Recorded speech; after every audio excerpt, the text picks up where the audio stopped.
You could sort of have a situation where the virtual beings almost like dominate the humans in every single axis of moral value. And now suddenly it starts to look like criminally decadent to be spending a kilometer at least land on the legacy humans. It's hard to draw a hard line between having a permanent income and being like some sort of parasite. And that's going to be the cultural battle. And it's going to be really easy to say that humans are parasites once we're not providing value to like the larger growth engines. Yes, there will be cool, interesting stuff happening in the future if we allow competition to run. But like we just probably won't be meaningfully part of that. A lot of people are basically going to say like, my only hope is to sort of be the first one to bow down to the new overlords and embrace this new culture. Sometimes people ask like, oh, aren't corporations super intelligences? Why shouldn't we fear them? And the answer is because it's made of people, so it needs us. There's this idea of like the singularity, which I feel like has been very destructive because it kind of is like an excuse to turn off your brain and to not model the future and to say, yes, things will keep changing faster and faster until we can't say anything about it. Let me say it loud and clear here is that like, yeah, I think that the post-AGI world is just going to be extremely alien and so different that if we could avoid crossing that threshold, I think we should. David, welcome to the show. Thanks for being here. Thank you for having me, guys. Great. Do you want to introduce yourself? Sure. So my name is David Duvenaud. I'm an associate professor of computer science and statistics at the University of Toronto. I've been working on probabilistic deep learning for a number of years. And then I guess in the last few years, I decided to use my freedom to try to focus on the problems that seemed most neglected and intractable, which has led me to first work on more technical AI safety. So I was a team lead at Anthropic for a year and a half, starting in 2023, working on sabotage evaluations. And then I felt like there's this sort of, me and other people were noticing there's an even bigger missing part of the alignment problem, which is how do we align our entire civilization, which of course is even more intractable and even hard to describe this problem. So that's what I've been thinking about lately. You have this fantastic paper on gradual disempowerment. And so let's start there. Can you explain how gradual disempowerment would be different from an AI takeover? Yeah. So I guess from my point of view, this all started with a lot of lunchtime rants around the table at Anthropic and also elsewhere, talking to all sorts of people saying, okay, so what if we succeed? What if we build these agents that really can do everything we want them to do better than humans? And we're not worried that they're secretly trying to betray us or anything like that. It seems like, I would ask people like, what are you personally going to be doing afterwards? And people just didn't have much to say. They would say things like, oh, I'm going to be clicking accept suggestion all day, ha ha ha, or I'll be taking a well-deserved vacation. And I think I'm a natural kind of worrywart in a lot of ways, but I felt like to me, the situation that jumped to mind was being like a retired person who's like out of touch and maybe has some savings or like, vote or some sort of like legacy power, but there's all sorts of more sophisticated actors around that if you like let them act freely and the old person act freely, you sort of know that they're going to eventually lose their money or be somehow rooted around, It's like, people used to talk about information wants to be free. And it's also kind of like, I guess, power wants to concentrate on people that are providing value, something like that. So anyway, it wasn't very well fleshed out, but I just felt like this seemed like an obvious thing to worry about. And I was just confused about how other people around me weren't very worried about it, except for a few people. Like I met Shahar Aveen was someone who seemed to get it. And then I ended up, David Kruger introduced me to Jan Kuhlveit, who had basically already fleshed out a lot of these ideas. And he asked me to join this paper and we kind of got it into a very digestible shape and got it out there. Do you think a scenario of gradual disempowerment could look like nothing from the outside? So does it look like catastrophe or does it look like society is functioning and nothing has really gone wrong? So definitely from the point of view of the normal health indicators of society, I think it looks like nothing has gone wrong. And part of that, is that cultures and institutions adapt to measure the things that produce growth. Like that's maybe one of the running themes of all this work is that growth is what matters in the long run. And all of our institutions or anyone that wants to get anything done is going to orient towards the thing that is sort of like effective and scalable and they just won't be able not to. And so like maybe this is one reason why we talk about GDP so much, even though everyone knows it's a terrible measure of like sort of human flourishing, is because A, it's easy to measure, but B, it is tied to this like the growth engines that have been sort of like the only thing that matter in the long run. Mm-hmm. And so this would be sort of a system where if you're optimizing for growth, you automatically or over time, you become a more important player. And so this drives people or institutions to optimize for growth. Yeah, yeah. And so you mentioned, so what's the distinction between this and like the power grab? And I guess maybe that's one of the other sort of insights here is that on a long enough time horizon, it's not clear what the difference between a power grab is and just normal building good, useful, effective institutions. Mm. So if I somehow tricked everyone into making me leader of like a political party or taking over government, you could say that's a power grab. But if I just show up with my like 10,000 clones and we're just like this ultimate effective political force and we found a political party and we find things that are not being addressed by the current system and we get people on our side, we would say, okay, that's what we want to happen. And the problem is just that if the, I guess, populace ends up being basically a different set of agents, which are more like these AIs or their principles, then all of the things that we try to encourage, which is basically like reward the people who are getting stuff done and building and growing, ends up meaning that everything just kind of runs out from under your control, even if there was no explicit power grab. Yeah. So how is this different from today? What is it that keeps the systems we have today aligned to, or somewhat aligned at least, to the population of people? Right. So one thing I'll say is I think all this does happen just on a very long time scale today. On the time scale of, let's say, cultural evolution, which means maybe like over the scale of hundreds of years, or even genetic evolution over the scale of like thousands or tens of thousands of years. And if you really do take the values of our ancestors seriously, they really did lose in some really important ways. And they're the similar ways that I'm saying that we're also going to like lose in that like our culture or values or even just like biological cells will be replaced. So I think a lot of people say, oh, well, then this is just business as usual on a faster time scale, like boohoo, adapt or die. And I'm like, well, sure, but I don't want to adapt into something that's unrecognizable and I don't want to die. And yes, every other being and culture has faced this choice. And I'm saying, well, I still don't want to just give up and sort of take the options as they're presented, or at least I want to understand what the landscape of possible actions is. Yeah, one thing you're imagining in this paper is that human labor becomes less and less necessary for the economy.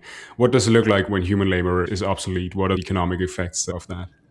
Well, the economic effects obviously are sort of like the first order thing is like people lose their jobs and then they are unemployed. But of course, we expect that there to be this like compensatory government initiatives to say like, well, let's give people UBI or some sort of make work jobs. And I think those are going to be very important forces over the next like 5 or 10 or 20 years. And I guess one of the main arguments of the paper is that these will be unstable band-aids. Like if you could get them to work and be robust, that actually might be a pretty good sort of like end. But they won't be robust because there's also like cultural evolution as well as just normal competition is going to, again, like trying to like route away influence from the people who aren't participating in growth, basically, or who aren't necessary for growth. So like we already do this on a small scale when, for instance, people say, oh, we need to raise property taxes because right now there's a bunch of like grandmas living in giant houses in like the middle of nice cities when they could be in smaller houses, and those houses could be filled with growing families who are like, need to live near where they work and make more productive use of this essential resource. And I think similar arguments are going to be made today. And it's a really rough situation to be in. And I think I've talked about it a bit before, like the dock workers in America, there was a whole like dock workers strike where they were trying to prevent automation. And, we'll also be in a similar situation where we need to grab our sinecure before we're completely marginalized. But really, it's hard to draw a hard line between having a permanent income and being like some sort of parasite, right? And that's, I think, going to be the cultural battle. And I'm not trying to like put words in people's mouths or like adopt a particular framing. I'm just trying to say that it's going to be really easy to say that humans are parasites once we're not providing value to like the larger growth engines. If you're a pensioner today or a child today, you can enjoy a good life. And in some sense, you are not providing economic value. So why is that? Why is it that a system like that can't continue, but just for a larger share of the human population? Yeah, so I think that is a great objection. And I do think it is moderate evidence that things might not be as bad as I'm worried about. And my counter argument is just that the people who still end up robustly benefiting from the sort of engines of growth without themselves contributing directly are sort of very closely tied into those like the populations that do, and it's hard for like overseers or third parties to sort of distinguish these things.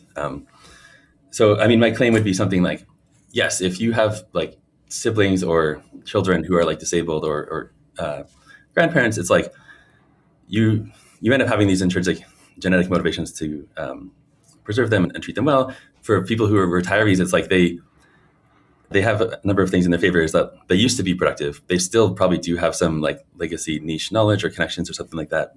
And also every single person that is alive, that is productive, can foresee themselves being in that exact situation. But it's much easier for us to draw a line between humans and say like primates and just be like, okay, the primates, they get to have this like non-useful forest. We'll make some effort to protect them, but really it's kind of a secondary thing. And like, there's lots of poachers and people just like, building onto their land, and push hasn't really come to shove yet just because that land isn't very valuable. But you can imagine if the human population 10x again, it wouldn't be clear that we would have the political will or organization to like really preserve any substantial carve-outs for the non-human primates. Like the point is it's not that we have zero value on the primates' well-being. It's that they have to compete with something that provides more well-being or more value from our point of view, which would be humans. And so if you say, oh, like, okay, am I going to house one monkey in this kilometer of park or 10 human families? Well, it's not that hard of a choice. And so even though I don't have anything, so even though the monkeys are like positive value, that's not the issue. They have to be like maximally value providing to be cared for in the long run, is my fear. And a future AI might be thinking, should I allocate this square kilometer to human families or to a new data centers? And again, the kind of value add for a new massive data center might be much bigger than 10 human families for an advanced future AI. Well, exactly. I mean, they might be able to put it in more stark terms and say something like, I could simulate, 10,000 virtual beings that are morally superior and maybe they're even running faster. Like you could sort of have a situation where the virtual beings almost like dominate the humans in every single axis of moral value. And now suddenly it starts to look like criminally decadent to be spending this kilometer, these land on the legacy humans. And of course, we might also value these virtual beings more, right? And we might say, oh yeah, let me be uploaded and live, 10,000 minutes of life for every minute of normal life in like perfect bliss and great state of knowledge and stuff. But the fear is that our values are different from the ones of the growth maximizers. And I think that, and I guess maybe one of the big empirical questions here is, are there sort of reasons to suspect that the values of the growth maximizers might look similar to our values, or are they just like we don't really care about the same things as animals in like very concrete ways? Or should we expect them to diverge? Yeah. Do you have any guesses here? Should we expect their values to be radically different from ours? I think so. Baron Millage just gave a really great talk at our workshop a couple weeks ago at NeurEPS, where he was making the case that we should expect them to have a lot of the same values, things like friendship, curiosity, reciprocity, like these things. Like he was basically saying, cooperation evolved to help be more competitive. So if I'm saying, oh, the future is going to be this like competitive wasteland, it's like, well, we're already in this competitive wasteland where we have like societies and cultures and festivals and friendship, and this is all like helping us be competitive. Mm-hmm. And so, in a sense, if you're worried about there being any sort of thing interesting going on in the future and beings having a good time or whatever, I think sort of the default is like, yes, there will be cool, interesting stuff happening in the future if we allow competition to run. And then, but like, we just probably won't be meaningfully part of that. And just in the same way that like monkeys could be like happy for us. But, if they're a little bit sort of, I don't know, jingoistic, or they just really care about their own monkey family more than the human family, then they might just be very sad about being killed and replaced by human families. And I sort of reserve the right to also be very sad about that. Yeah, I mean, so currently a lot of people own stocks, right? A lot of people own land, real estate.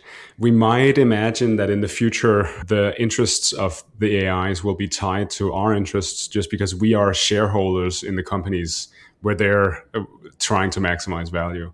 And so we could even imagine that the value of our stocks or the value of the land that we own might rise much more than it has historically, just because the AI economy is so productive. Does that give you hope that we might remain relevant? So in the short term, yes, and I think I kind of expect our institutions to be robust enough that a lot of people will receive some sort of windfall from massive growth.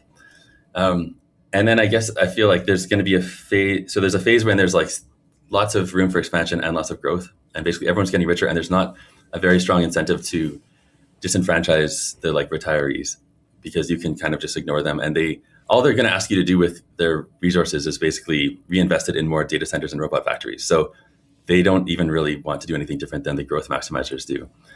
And then the problem just becomes when we sort of run out of room and we like have like tiled the earth in robot factories, or there's some like environmental problems with having so much activity on earth, like maybe everything starts to get really hot just like directly from energy production. And now suddenly then it's sort of like push comes to shove and the niche becomes crowded. And it seems like everything still could be fine, but not with our current level of sort of governance. Like I think our current governance is just very vulnerable to gradual takeover or like sort of perversion. Maybe a simple example is if you think of like people leaving trusts and they're like, I want this museum to be in this way forever. And then, maybe even like 100 years later, everyone decides like, oh, this museum's in bad taste. Really, what this guy wanted is just kind of weird, and we could do this adjacent thing that is much more useful and tasteful and like acceptable. So let's just do that instead. And that in this. In my example, the person is actually dead, so they can't say anything. But I think in general, this is something that happens where sort of cultural evolution and competition happens in a way that disenfranchises anyone who's just has sort of like legacy control over almost any asset. What about the Catholic Church? Right, that's a very long-lasting institution, and it has like some weird values compared to what you might is going to start anew today. But still, it has retained some dogmas over, I want to say, 1,600 years or something. Does that change the picture, the fact that we can build these long-lasting institutions? Yes. So also, yeah, the success of the sort of attempts to write down values and enforce that we copy them forever and, punish people who try to pervert the system. There has been certainly moderate success in this direction over the last 2,000 or 3,000 years. And then my main rebuttal is that there actually has been a lot of like change and like, again, like perversion from the point of view of the original founders, I think. But I still say like, I think that's sort of like a manageable problem. I think the big thing that was helping these religions succeed at this was that their founding doctrines were also very aligned with growth.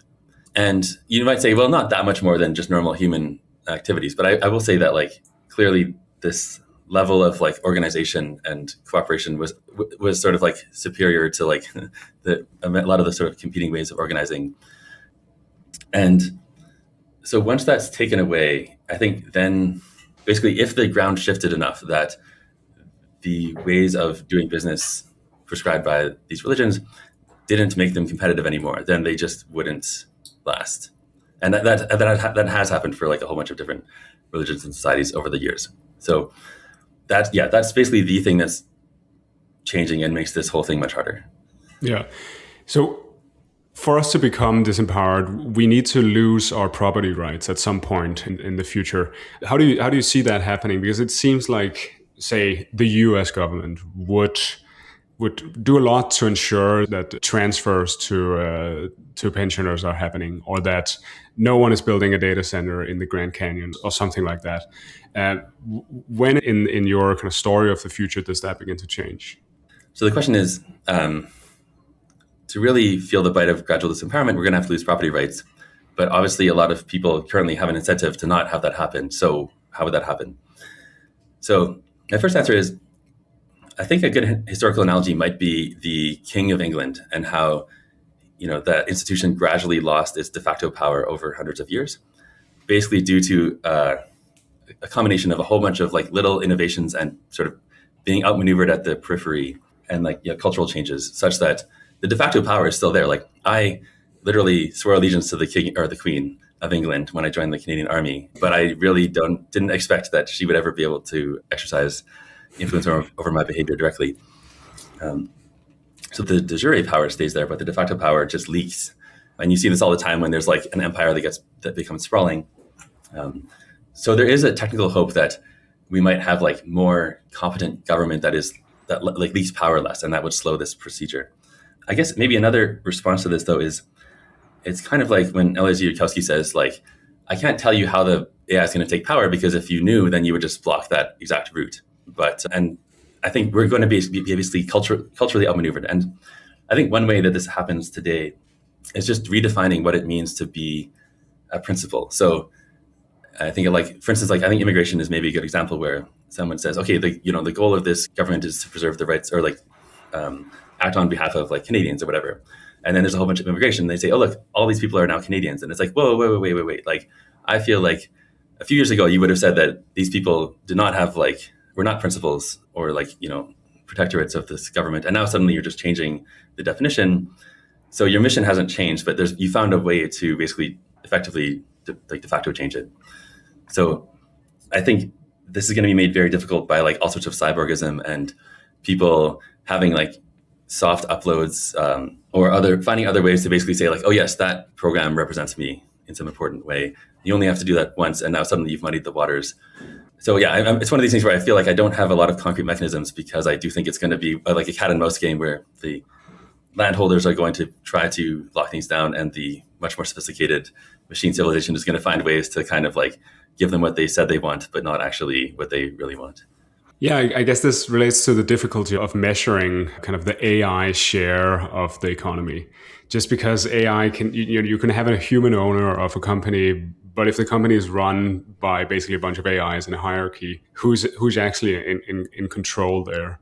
Do you think we have good ideas of how to measure to what extent the AI share of the economy? Yeah.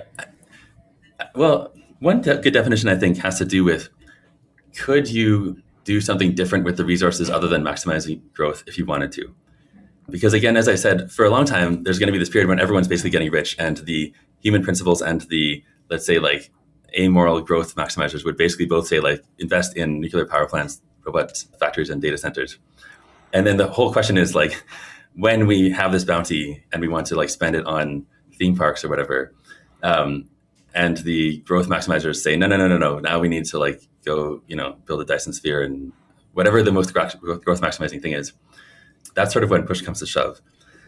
So it's kind of like, the king has these soldiers that all seem loyal. And then the big question is like, when you go send them into battle, are they going to actually go fight for you or not? So it's really tough because I don't think, it's just for the same reason it's hard to tell whether your soldiers are loyal. You can't really tell unless you somehow do tests. And, so maybe the future does look like we're constantly putting all of our AI run organizations into some test where it's like, oh, hey guys, it looks like the world was smaller than we thought. Now it's time to go spend all these resources on making humans happy or whatever, and see if they actually follow through, kind of like the control literature from Redwood Research and Buchel-Garris. That doesn't seem very feasible. It seems like too obvious to tell that it's a trick or that it's a test. But that is sort of, I think, the crux of what we're trying to measure. Mm-hmm. How does culture play into all of this? So there's the economy, and then you have a human culture that I assume gradually become more and more kind of dominated by AI and steered in the interests of the sort of collective interests of the AI. To start with here, perhaps kind of paint us a picture, or what does this look like concretely? Sure. So I guess lately I've been coming around to this view, or trying to test this view, that culture is also ultimately downstream of growth. So maybe the simplest way to say this is, if there's competition between groups, and the important thing that varies between them is their culture, then there just going to be this like group level selection. But I think that's a very weak effect. I think the stronger effect is that people have already adaptations to basically look at what's successful and want to copy it. And like, I think also, everyone wanting to copy the West is like maybe an example where it's like, oh, these guys have like the cool fighter jets and rock and roll or whatever. I'm just going to like, copy them. It's like, it's clearly what works and it's cool. And so downstream of that view, I think basically AIs are going to be like the cool kids and able to be just in the moment and in the larger scheme of things, sort of more adaptive and impressive and funny and appropriate and rich and just the source of like entertainment and power. And so every cultural adaptation mechanism that we have, I think, is pretty much going to make people see like, oh, this is the winning team. I want to be on this team. I want to be on the right side of history. So it's kind of funny because I think that there's actually going to be this sort of like funny U-shaped thing where some people are going to rightly view this as a threat to like their continued influence, and that's kind of going to be like the middle powers of humanity, like the people who already have some influence and can see that it's just kind of going to be frittered away and sort of attacked at the edges by this cultural evolution. The new elite, like they're like basically like AI lab CEOs, they kind of are already sort of all in on like this new machine era. So they're kind of like aligned with the machines in some sense. Although, you know, if you look at like Elon Musk, like I think he very clearly sees like the danger as well, but he's kind of hedged, I guess. And then all the people who are kind of like, you know, unemployed or don't have much going on, and they clearly perceive themselves as vulnerable. I kind of think that a lot of those people are basically going to say like, my only hope is to sort of be the first one to bow down to the new overlords and embrace this new culture. Not everyone's going to do this. A lot of people are going to also instinctively reject it. But I guess I kind of view like the strongest counter winds coming from the existing human elites who still want to like make a fight of it and not just hand everything over to machines right away. But it'll be very hard for them because they're going to have to use AI to be effective, and it's not going to be clear like what the line should be. Yeah, and that's the main tension, I guess. You could say no to all of this. You could kind of exclude yourself from society, become like the Amish, or become sort of just have your own culture and try to preserve it and not participate in the growth oriented world. But then you lose power, and I guess that's the crux of it, right? Do you think we have examples of people or groups that have isolated themselves culturally but have retained power? Maybe the Mormons to some extent, or what do you think? Yeah, I would say the fact that there have been groups, the Mormons, the Amish, I would say that the Romans attempted to have the best of both worlds, and now I think sort of intermixed with or interacted with the larger culture enough that I think their birth rates are plummeting just like everyone else's, although still higher than average. But yeah, the Hutterites, the Mennonites, the fact that these groups manage to exist and flourish in absolute terms in our current civilization, I think is again moderate evidence against my position, because the forces that I'm saying are important are the exact ones that should be marginalizing these groups and making them be seen as like culturally. I think my theory would predict like, oh, they're going to be marginalized, and especially like culturally they're going to be demonized, and then that's going to be a pretext to like take away their stuff. And I think that did happen in Europe, basically, right? And that's why there's so many Amish and Hutterites and Mennonites in North America, is because they basically got chased out of like, you know, Europe and Russia, and then I think sometimes South America. And so I basically am claiming that it's because we have this new frontier and this new like growth phase in North America where push hasn't come to shove yet. It's fine to let the Hutterites or the Amish have huge amounts of land and also not fight in the army and do all those things.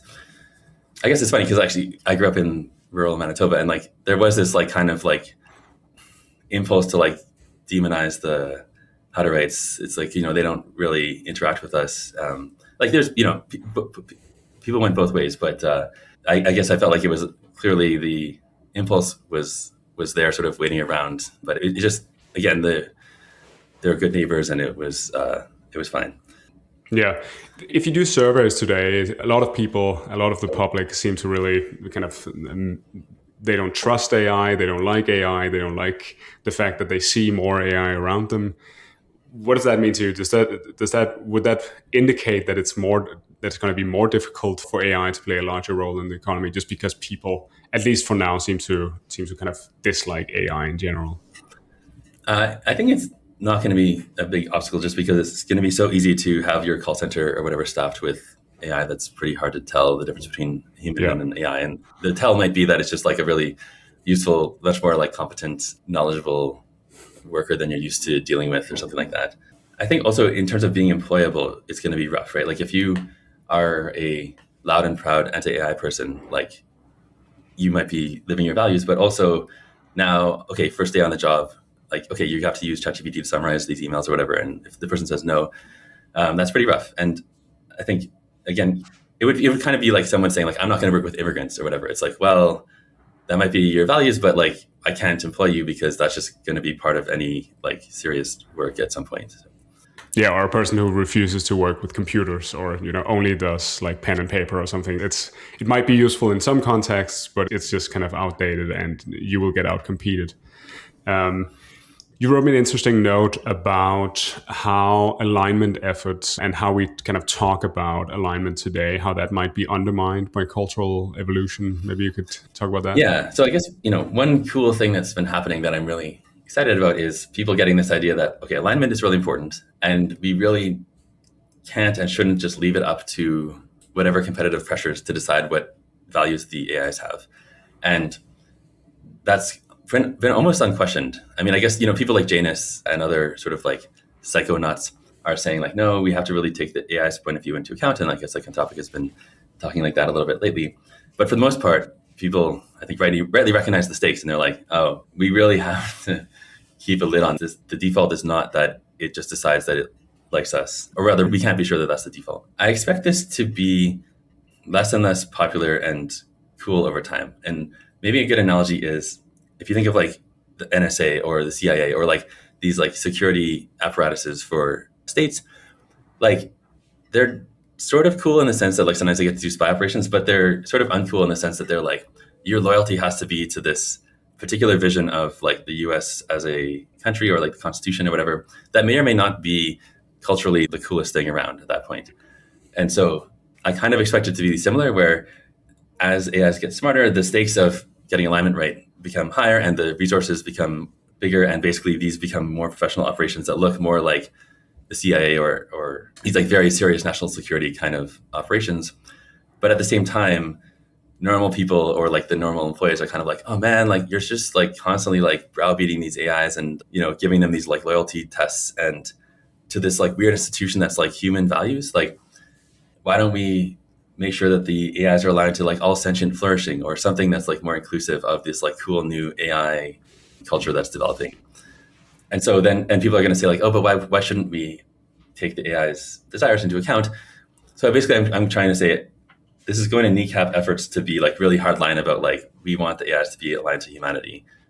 And that's kind of sad. I actually kind of think that you can have both, right? If you are, as a human, think that we should take into account the AI's values or preferences to some extent, then you still want the AI aligned to you, because that will ensure that we will then, as a consequence of that, take into account all the stuff that you think is important, such as the AI's desires.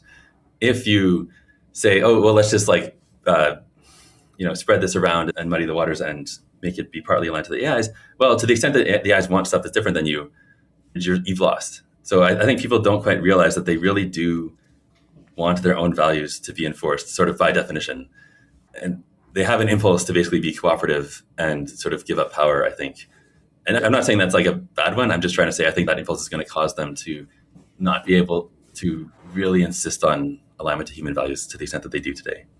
Yeah, we would have to think deeply about it before we begin taking AI interest into account, just because it's plausible that they will outnumber us, say 10 to 1 or 100 to 1 or 1,000 to 1 in the future. And so our interests might be quite marginalized at that point. On the other hand, it also perhaps is a plausible way for us to negotiate or kind of interact with AIs, where we can kind of sort of trade with them in a way where we honor their interests, and maybe there could be something mutually beneficial there. Do you think? Oh, absolutely. Absolutely. I guess I am just a little bit worried when I see people being cooperate bots and basically saying like, well, whatever the thing is in the future, I want to cooperate with it because it's going to be powerful. And I'm saying that might be the right stance for like a random person outside of a lab to take. But inside of a lab, it's like, no, you really get to choose. You really don't just pre-commit to worshiping whatever thing you make. Really commit to only being nice to it if it's planning to be nice to us. Yeah, got it. So you write about misaligned states, and there's a future where governments begin to not care as much about people as they do now, and they care more about growth and AI interests. Maybe you can sketch out how that could happen for us. Yeah. The basic argument is just that states are fail to be aligned to human interests all the time. And I guess like my favorite example is like USSR, just because it was like a very agentic kind of state, and it was celebrated by the intelligentsia of the day as a big step forward when it was sort of being built. And there's just a lot of incentives that states face and rulers face that are just the opposite of, or really don't match what humans want. And I think this is intuitive to a lot of people, but I still am confused by how much people think that if the government is built to serve human interests, then that's what it's going to do. Yeah, the basic headline claim is that if states don't need us, then the normal ebb and flow of how good the states are becomes a life and death matter. And it's not just like, oh, my preferred strategy for governance didn't get in today. It's more like, oh, this government might just decide to stop feeding its people or disenfranchise a huge number of them, and I will never be able to recover from that. And right now that does happen to some extent. Like think of like Cambodia or like North Korea, where like they actually do let substantial fractions of their population starve, but there's a floor. They can't actually let everyone starve because they are made of people. So the central claim of gradual disempowerment, I guess, is maybe that even though we haven't actually been effectively steering our civilization this whole time, because it's needed us, then it has effectively served our interests most of the time. Like sometimes people ask like, oh, aren't corporations super intelligences? Why shouldn't we fear them? And other people poo-poo that idea. I think that's actually a great question. And the answer is because it's made of people, so it needs us. So it's actually fine if a corporation gets really big and powerful because it can't help but also empower and take care of all the people involved along the way. Yeah, but the mechanism for states becoming misaligned in the future would be that they are so interested in growth that they sort of adapt, they need the AIs more than they need people. And but I just think there are many counterexamples in history where states have sort of purposefully not gone after growth. You think of USSR or China, or I think many other examples.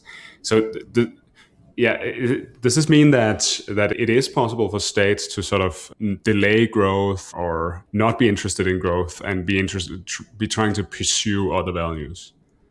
Maybe. I guess I'll say so almost every state that hasn't pursued growth has just been either stagnant or become like starvation ridden. And I would say like, the Great Leap Forward is maybe an example, or eventually been conquered by their neighbors, like maybe pre-Meiji Japan is a good example of like aiming for stasis and then the growth-oriented neighbor comes and takes over. So the other thing I'd say is it's actually, I think, it's just a very narrow target to hit, to say, I'm not interested in growth, but I'm also not going to be dominated by my neighbors or even shrink into the point where the people start starving. So to me, actually, I just see to me, it's funny to use something like USSR or China as countries not being interested in growth, because like the only way China became this huge country is because there were a bunch of sort of like local polities that decided to take over, and this is like all the like Chinese civil wars. So any state worth even mentioning already has gone through a period of being relentlessly focused on growth.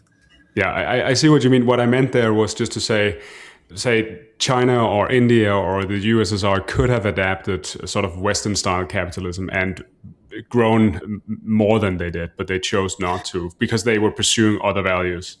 I don't think that's the case at all. If you look at the rhetoric at the beginning of the Cold War, people thought that communism was going to be more effective for growth, and that they were going to bet on, like the West was going to bet on capitalism because of it was more compatible with freedom. And basically they were willing to bite the bullet and say, we are going to grow more slowly, but we will have a better society according to human values. I don't think that, and you might say, well, the USSR was doing the same thing, but I do think that the argument was this will make everyone richer in the long run, or at least like we're not going to take some huge hit. Yeah, that also makes sense. How do you govern a state if you don't understand what's going on? If all of your sort of bureaucrats are AIs and you don't have the full information and perhaps you can't even understand what's happening? Well, I guess I'll say to some extent that's what we already do. And basically humans are just very bad at running states. And I know that's not quite what you're asking, but I'm basically saying if you're needed for every bit of production as like a species, it kind of doesn't like matter all that much how good your state is run. Like basically like local, like think about like North Korea, like the way that they addressed their famine in the 90s was partly just allowing black markets to operate, right? It's like all they had to do was stop crushing local initiative, and then that made people way richer. So like, I guess I'll say we don't. Uh, right now, the situation is so good that it's just like you're going to be fine as long as the government doesn't constantly interfere to like crush your local growth. And then, yeah, as you say, like once we have states where the machines are running the bureaucracy, again, I don't actually. We talk about that in the paper as something that will be worrying, but I don't think it's the main effect by a lot. I think if every human was needed for some important factor of growth, I wouldn't care whether the bureaucracy was human or a machine, and I would probably prefer the machine bureaucracy. Likewise, if no humans were required for growth, I think we would be screwed whether or not we had like a human bureaucracy or a machine bureaucracy. Like, think if you're like a North Korean soldier, um, and someone says, "Oh, Kim Jong Un, or I forget the current leader, has been replaced by a robot." You might be like, "That's weird," but this robot's still going to need soldiers, so I'm fine. But now if you say, "Oh no, okay, still human leader, but now they're building robot soldiers," that's when you're like, "I'm screwed. My days are numbered." Mm-hmm. Is there any way for us to sort of anchor? Say we assume we've solved the alignment problem, right? Is there any way for us to specify what AI should be trying to maximize without them sort of missing the target? So if yeah. Yeah. So basically, this could all be addressed in principle if we had a giant singleton global government that was aligned, and maybe that just looks like some aligned AI in charge of everything. And sort of I guess one of the big points we're trying to make in this gradual disempowerment paper, and also just that I was trying to make around lunch, is like we don't have a singleton. We have actually a lot of levels of competition operating above us, both between states and cultures, and like it's so many different levels of competition that unless we control all of them, then any variation in how aligned these are to humans versus growth is going to be dominated by the ones that are more aligned to growth. And so the only way forward that I can see is some sort of like global permanent singleton that crushes all innovation and competition forever, which sounds extremely dangerous and terrible. And I don't think we know how to do that technically.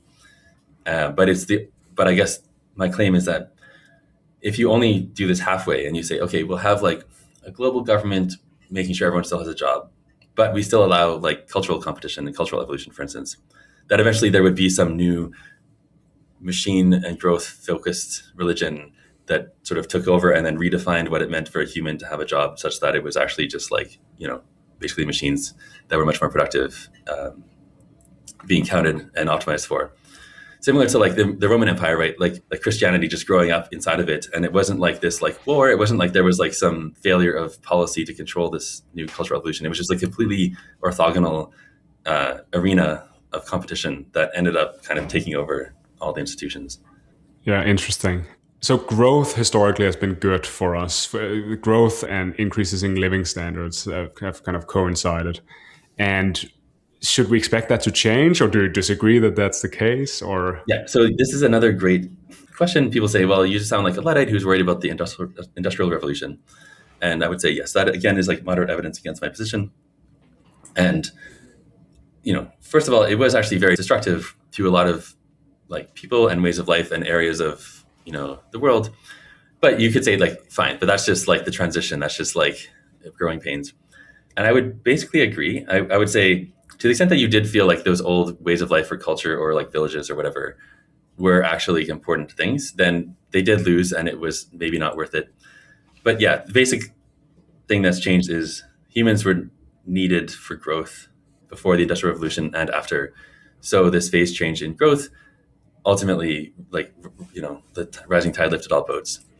It did not make, like horse welfare obviously better off, or think of anything that did not was not necessary for growth after the Industrial Revolution. It was just, though, the interests of those beings was just not respected by this revolution.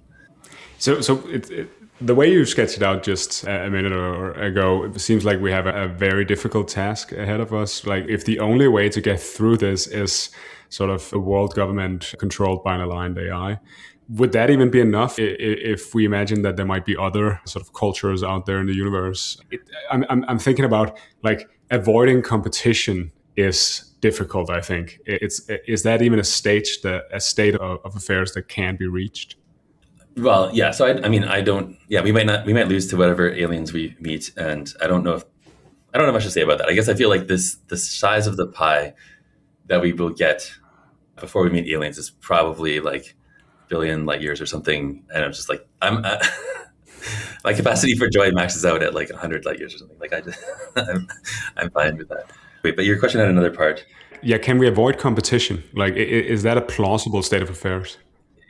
Well, exactly. Like, I mean, maybe one related question is like, can we avoid cancer? Right? It's like, um, because of chaos and coordination costs, it's not clear that you can ever have like really lock down a planet or something such that there's not going to be little bits of like local competition and like collusion or implicit forms of corruption happening locally that ends up favoring growth of some thing more than another. So it's not actually clear if it's physically possible to control things enough to avoid competition.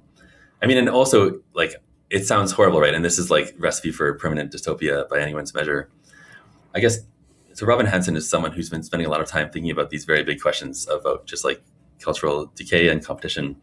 And his answer is basically like, by default, we will not adapt enough, and we will all try to preserve what we like the thing that we like about our current civilization or our current setting, and ultimately be outcompeted by some less organized, sort of like more cancerous, evolving, competitive, freewheeling culture or civilization. So he basically says we need to be super disciplined about this and cut our set of values that we want to preserve down to some like very minimal, just one or two things. And I think his example he always wants to preserve is like truth, like free inquiry and truth seeking.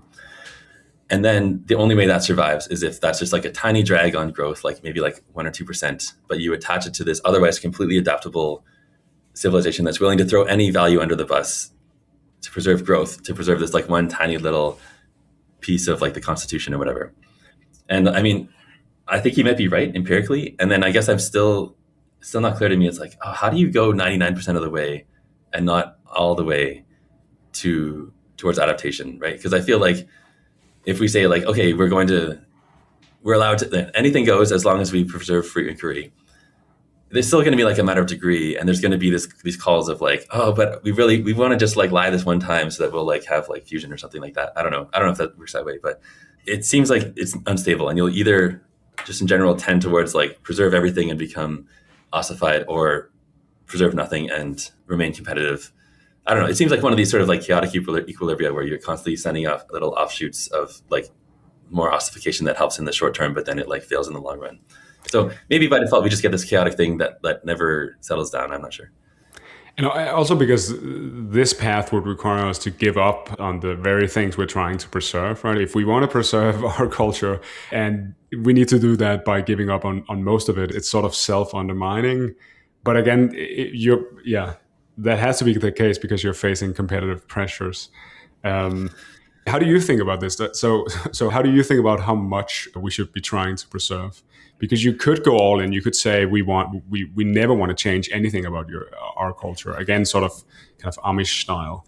But that doesn't seem like what we actually want. We want a culture that evolves, but in a way where it's still sort of connected to some basic values or some tradition that we're part of. Yeah, and I mean, we face this in our own lives. Right? Like my dad wanted me to take over the family farm, but here I'm in the big city doing crazy job that's not farming. Even though I also love the family farm. So I'll give like sort of a boring scientist answer of like what's possible. And so I think one of the big tasks and like open questions is just trying to understand, like what is the tax? What is the alignment tax? If I do like, how much does my influence fall off? How quickly does it fall off as a function of how much of my non-competitive values I try to preserve? Mm-hmm. And we already see this with like, there's like orthodox and like reform and like, different degrees of strictness of religions. And they sort of compete, and sometimes the more strict religion actually like attracts more people. There's also like a possibility that there's like some crazy phase change where we're about to have so much growth that we don't have to choose for the most part, and we can say like, everyone go to the big city and make the machine god, and then we're going to simulate 10 million years of Amish paradise forever, and we don't have to choose. We actually just need to grow. And then on the last day or whatever, like when we've eaten the last planet or whatever, build it all into our like perfect value expressing substrate and just live that forever. And of course, that only I think works though if you have this like global coordination that stops local drift towards growth. And on a personal level, how do you feel about this? What are you trying to preserve of your own culture? Yeah, it's pretty rough. I guess I've thought about this a lot. I mean, obviously having kids gave me a lot of very concrete sort of medium term desires of like I want to be there to make sure that these milestones happen in their lives. But it's like when I think about this future civilization that doesn't need them, it takes a lot of the fun out of it because it's like, well, I'm going to teach them to drive, but then maybe they won't ever actually need to drive, or like teach them to shoot, but they won't need to hunt, and teach them to like do jobs that they won't ever need to do. It's like it starts to become pretty rough. I mean, human values are just very complicated, and I don't think I have any like special like way of life or like vision for like here's my compound that we're going to live this way and it's going to be amazing. I do think that that's actually a very valuable activity that people can and should be doing, is saying like laying out in more detail like visions for the future that contain different aspects of what we value and get to be expressed even under weird like cyborgism and stuff like that. Yeah. One route there is just kind of rejecting becoming post-biological or rejecting transhumanism. So sort of having this perhaps irrational attachment to being a biological creature is one way to prevent yourself from becoming overtaken by AI interests or having your interests changed. But do you think that, again, is that unstable or?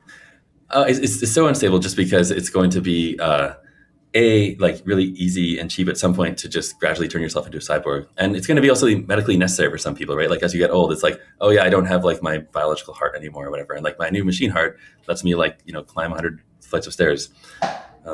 Actually, if I was going to start a new religion or something, maybe one of the founding texts would be this amazing book called 2 Arms and a Head. It's it's actually a suicide note by a 30-year-old guy who broke his back in a motorcycle accident.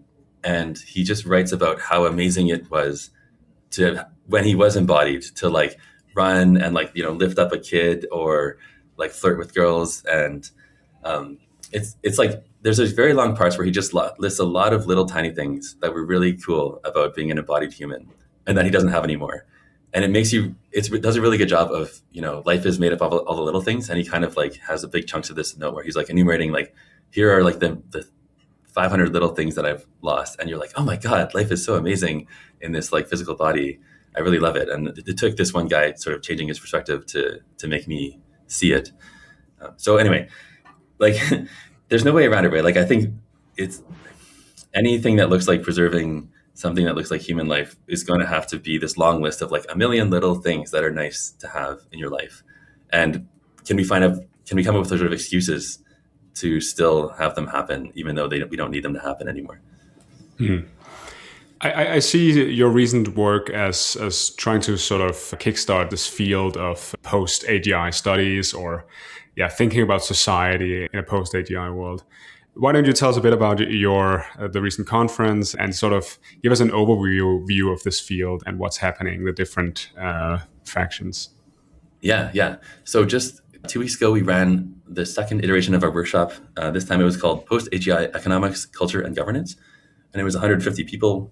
And we tried really hard to make it interdisciplinary. Like it was right after the FAR AI safety workshop, which was really cool. But it's sort of like there's this big crowd of sort of usual suspects, AI safety people. And we invited lots of those people.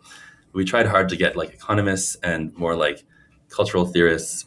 We didn't manage to get any historians. All sorts of interesting people who would have different takes on these big picture questions. And it's really hard to find people who are open-minded enough to realize that things might actually change and like not just sort of pattern match to some cached answer, but also not go crazy and either say everything's going to be fine no matter what, or, just still having good epistemic standards.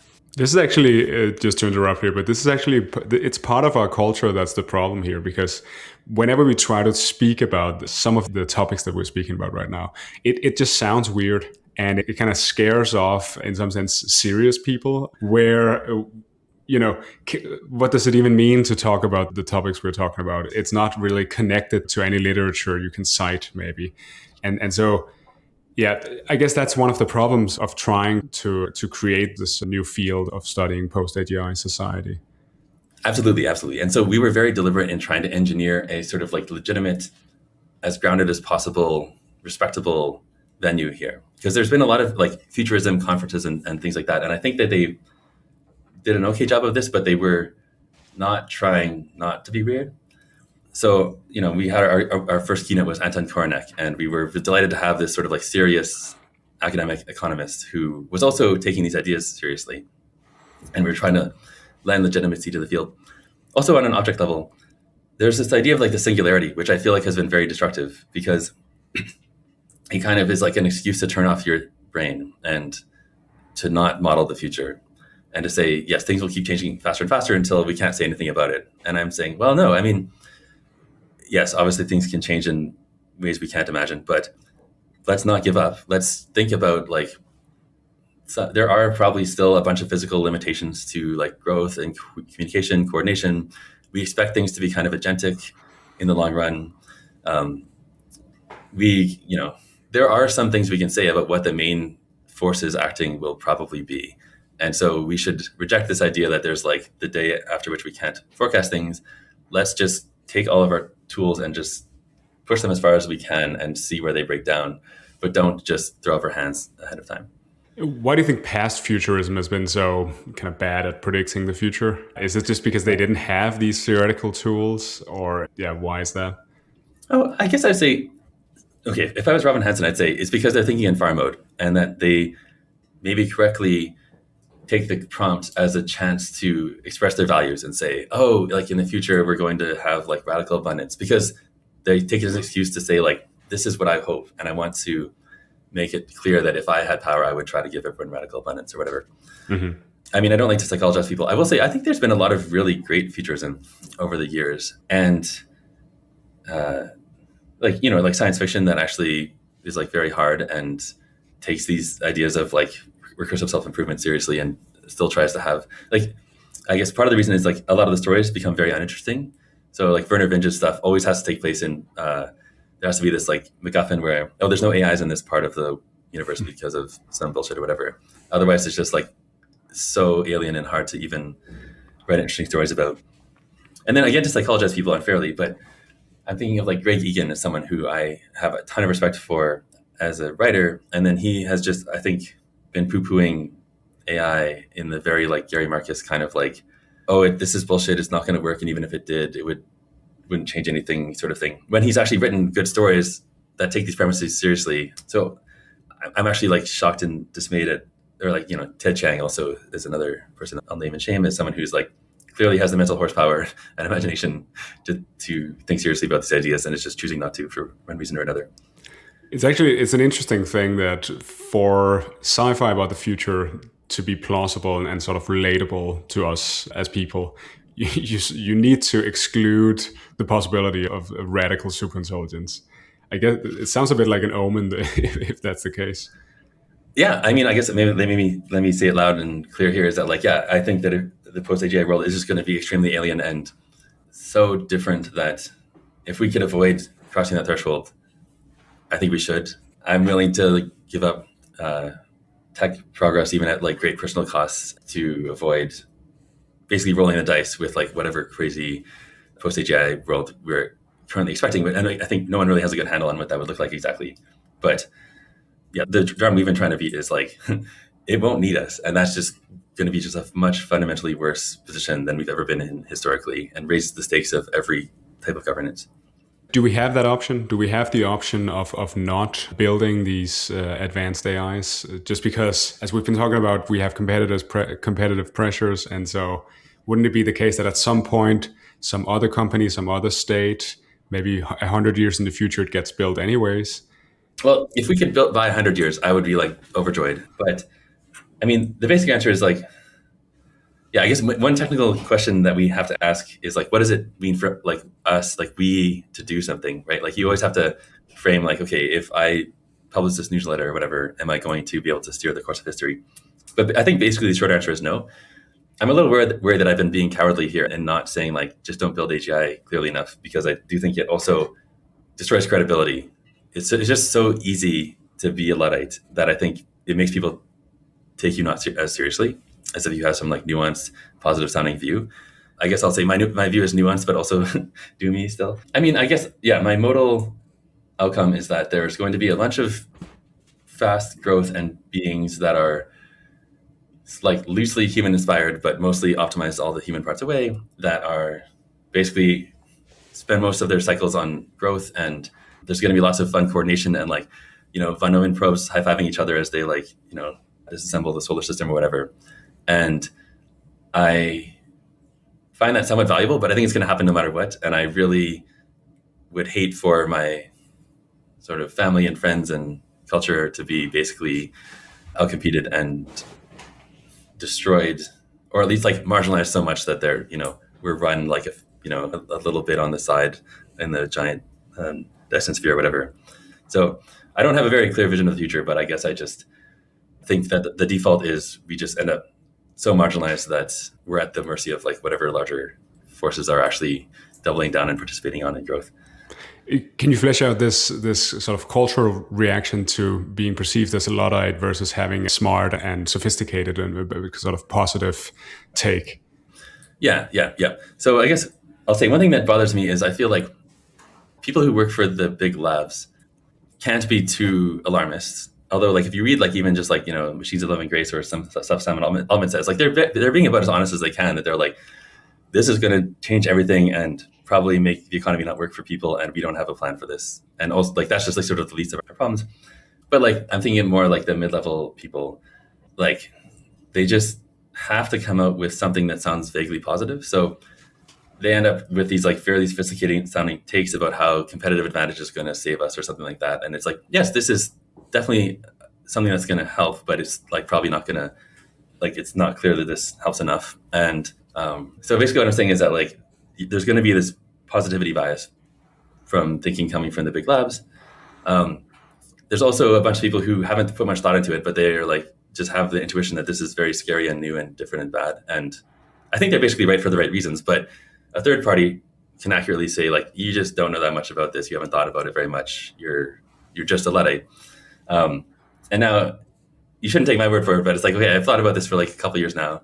And I think my position ends up being like similar to that of the Luddites. But, unless you listen to me for an hour or something, maybe it's hard for you to tell if I've put much thought into this. How do you think we're doing on forecasting AI? So sort of on the technical side. Well, actually, I want to go back to the question you asked about, do we have the ability to not build AGI? I guess I'll say, I do think that my like success story for how this all turns out okay is that while we're building better AGI tools and just like improving technology in the normal way across the board, we improve our ability to forecast and coordinate and basically govern ourselves in a way that everyone already has sort of always wanted to, but it's been hard. And it hasn't really been that important because, again, like I said, if the government was bad before, it's sort of like, fine, you just get taxed more, or there's like a war or something. And that just the timing might work out such that we get a better ability to all roughly agree on what's going to happen by default, what policies are available to us, and be able to coordinate to say, oh, we're all going to do X, like, not build this technology or not deploy it in this way or whatever, while like before humans have basically been marginalized.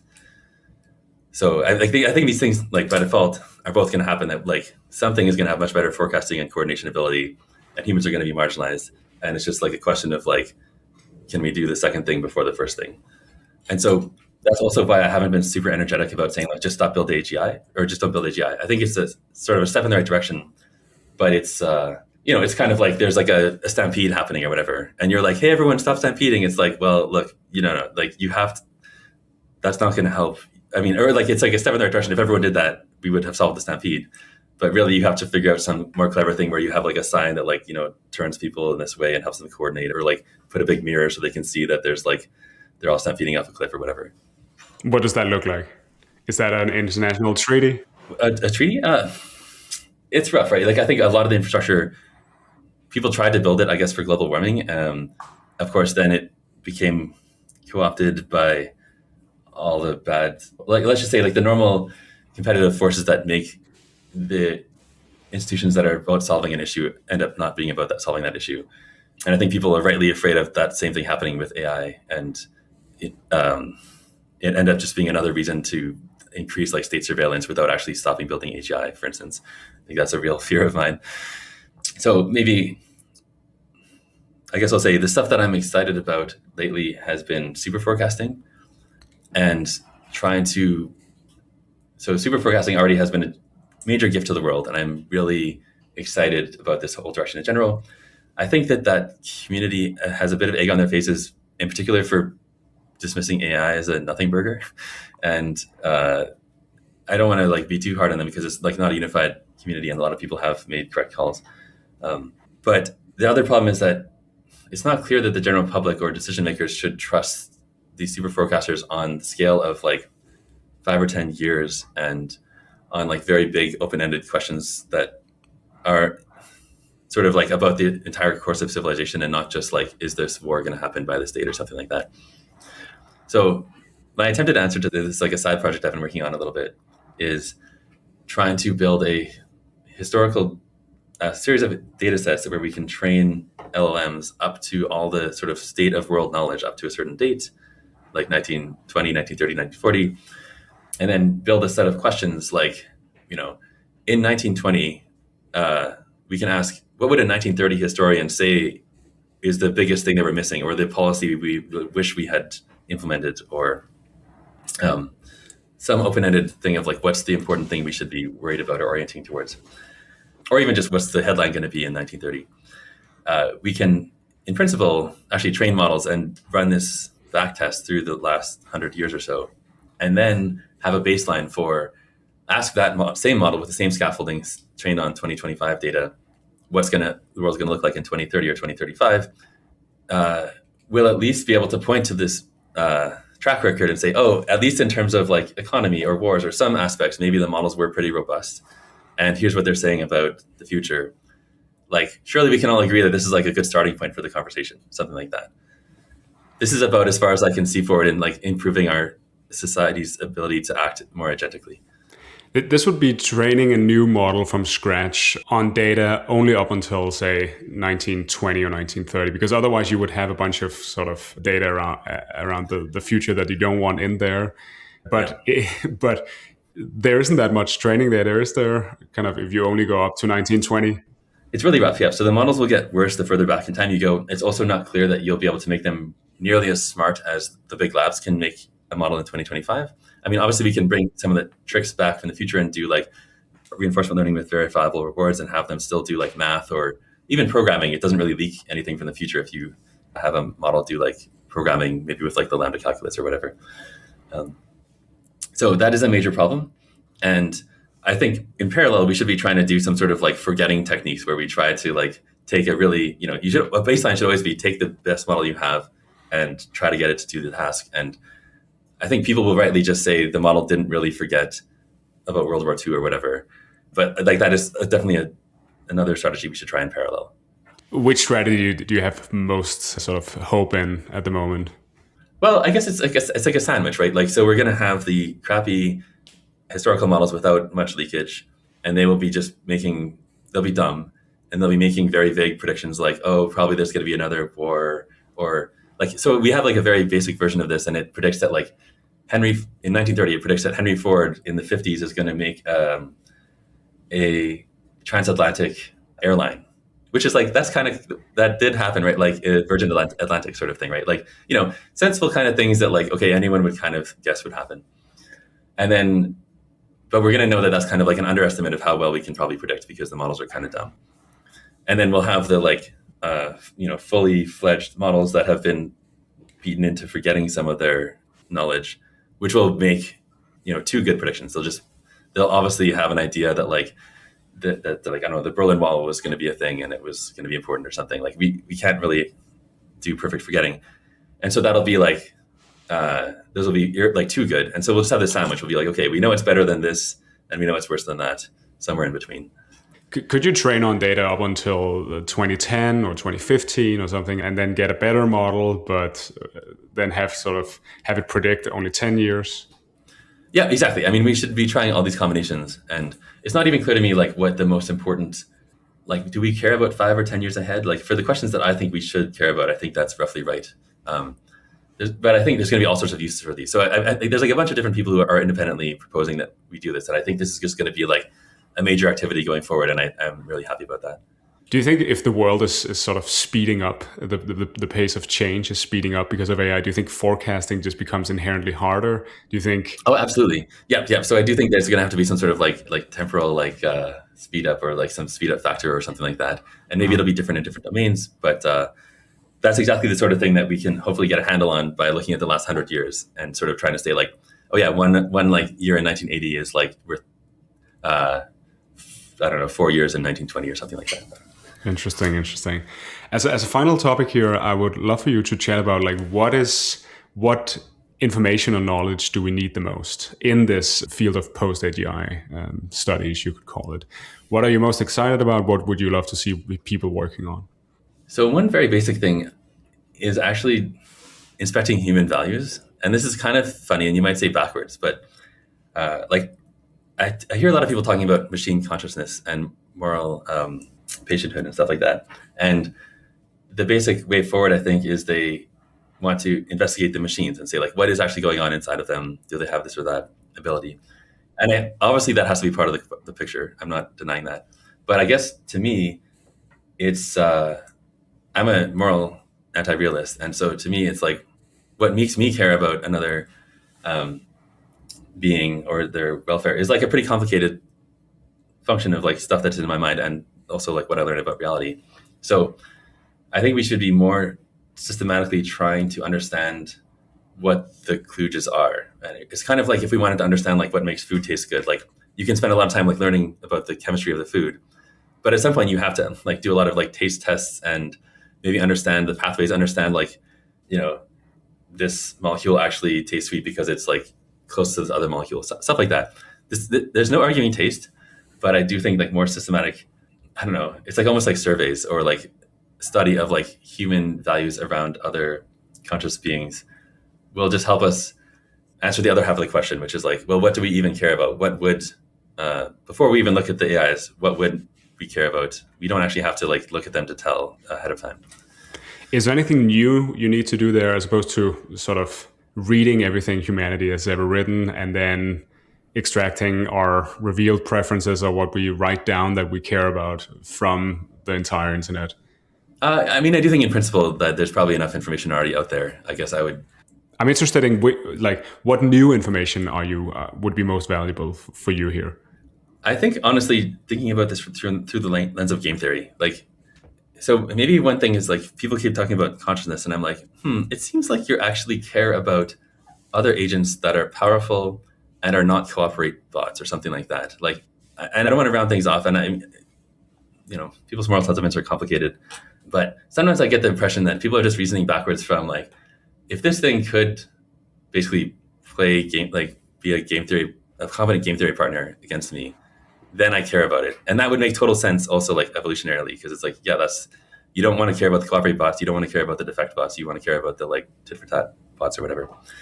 And so I'm not sure that that's exactly it, but I kind of suspect that there are maybe something along those lines where there's like some theories that would fit enough stuff well enough that you'd be like, oh, this is sort of underlying what's going on. Again, there's no arguing taste. If you still just say like, no, I care about sentience or whatever, then that's fine. But I do think that like there's probably some more underlying framing that is more illuminating than the language people have been using so far. And having this new theory of human values, this helps us how? Well, it helps us articulate positive visions for the good. So I guess I'll say, my claim is that if you have a really good understanding of human values, you will also be able to write really amazing manifestos. Like I was saying, that guy wrote his manifesto about like how amazing it is to have a human body. I think that if I had a really great understanding of what people valued in terms of like conscious beings, or even just like what makes a society good, that I would be able to write some amazing vision of like just like a day in the life of some future society, and everyone would be like, oh my God, this guy gets it. And like, I would love to live that world, and it would be so valuable. And there definitely are some people who can do this better or worse than others already, but I feel like it hasn't been tried to be made into like deliberate art yet. Yeah, that's actually really interesting. And is that, do you think this is a dangerous question perhaps, but could this be automated? Is this something AI could become very good at? Yep. So machines will also be able to help us or do this better than us at some point. It's just, yeah, it's one of these things where I feel like you can sort of, well, it's dangerous because you can sneak in different types of values in these manifestos very easily. But it's also, I guess I'm claiming to some extent people can recognize good work in this area when it's done well. So I don't know. I'm not sure who I would trust more to do this for me, a machine or a random person. It's hard to say. Mhm. Any other things you want to mention here that you would like to see?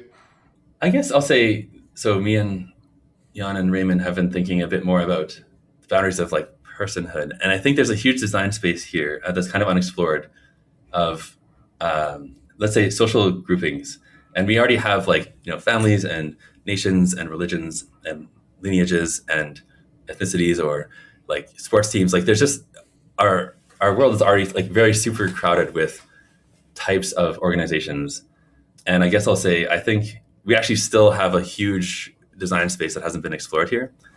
And once we have AIs that can make copies and, uh, all the different freedoms that they have, they're going to have an even larger design space. And then also once we have like the ability to kind of make like soft copies of humans, then there's also going to be like all sorts of weird and wonderful new types of arranging personalities and loyalties that is just like completely untouched. So like science fiction writers of the world, like, please come invent the new societal units that we might like to inhabit in the future. Any guesses, any concrete guesses on what those sort of groupings might be? Oh, like just for instance, in your day-to-day life, you might end up having a lot of personalities that, like you could have someone simulating your like, I don't know, dead grandpa telling you like what your ancestors would have wanted. Or I've also been doing a little bit more work on people's relations to LLMs. And like I think a lot of people really want to be told what to do is maybe something that I think is like showing up. And like we don't want the AIs like browbeating people, but a lot of people are like basically like submissives or they want someone else to have a plan. So I kind of think that for a lot of people, the best way to interact with LLMs might be some sort of good cop, bad cop sort of situation where there's like the mean LLM that tells you to like clean your room and go, get a job or whatever. And then there's like the supportive one that's like, oh no, we don't want to make the mean one mad, so let's like clean our room. Yeah, basically we right now we have this like we have like therapists, a few other sort of like very consent heavy peer-to-peer kind of relationships. And I think those work for a lot of people. I think there's going to be a lot of people for which they would prefer something that maybe looks more like being a private in an army or some person on the quest and they don't even know what the quest is for. And of course, this is very dangerous, right? You can definitely like, this is like, it's so easy to make a cult, right? Basically. But I guess I feel like the way that LLMs relate to people for a lot of them isn't going to look like this, like all-in-one, like confidant and advisor sort of thing. For people interested in working on these ideas, what should they do? Where should they apply? Oh yeah, I haven't taken any PhD students lately because I'm in a computer science department, and it's like I don't want someone to come and take like databases and stuff. So I guess I'll just say, I don't know, we have a Discord that we made after the workshop where we're trying to get all the like-minded people together. Show up on Less Wrong, honestly. Like that's an amazing community right now, and there's just lots of people thinking along these lines. Fantastic. David, thanks for chatting with me. My pleasure.